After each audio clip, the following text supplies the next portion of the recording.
Well, as I did capture in the paper, that US, China, um, trilateral cooperation is such a great opportunity for Africa.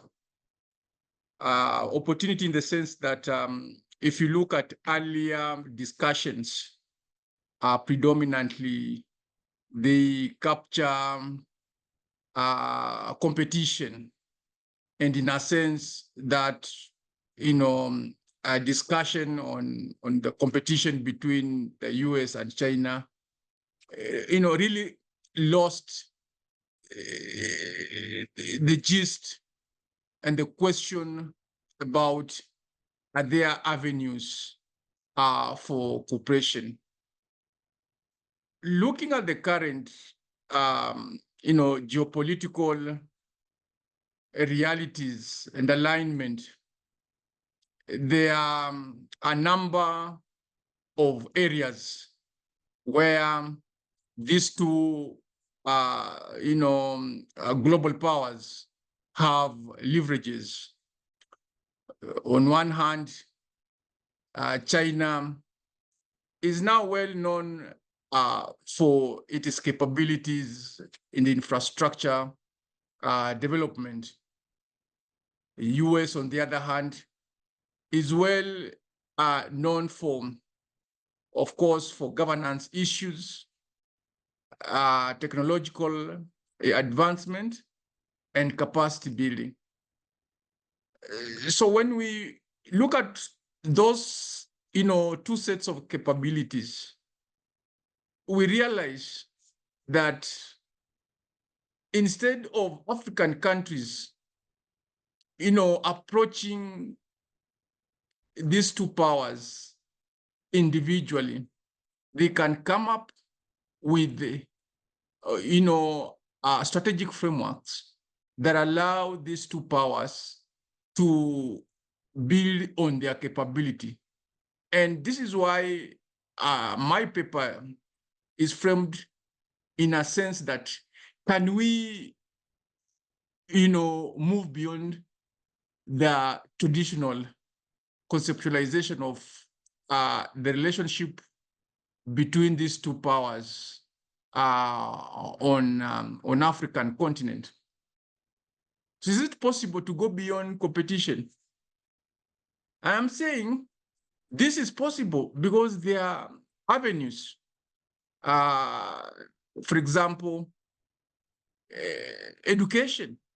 This is where we need Africa, for example, requires to expand its infrastructure in education, but also the software in itself, and this is human capital.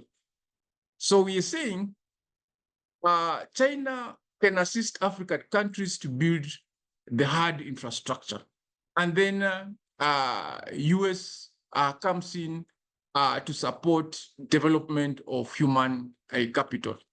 Same thing in health. Again, as you may be aware, in some African countries like Kenya included, China has developed infrastructure in health sector.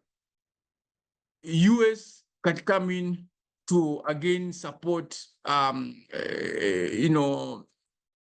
state-of-the-art technological health technology, and also other appropriate human capital skills for doctors, dentists, all right?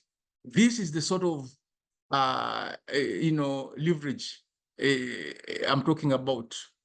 Even agricultural sector is an area that these two powers can leverage on.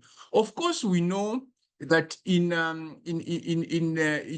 geopolitics, the realities of national interest and the need for survival is actually there, but there is no harm for these two powers to mutually look at where they can be able to work together on African countries. The African countries, on the other hand, should also consciously look at their strategic framework to see how best can they engage these two powers, with a view of ensuring a win-win situation.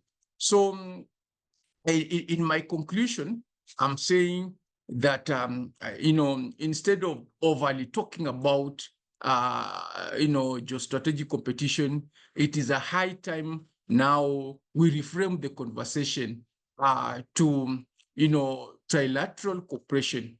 Where can these two powers work, in Africa, and where can African countries mutually benefit from those two powers without really,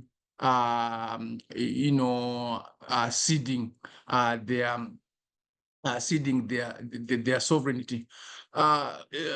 Importantly, as I conclude, is for African countries to prioritize their aspiration, their wants, in the sense that as these two powers come, let us African, states, of course, African leaders working on behalf of these states, carefully interrogate what is it in for them.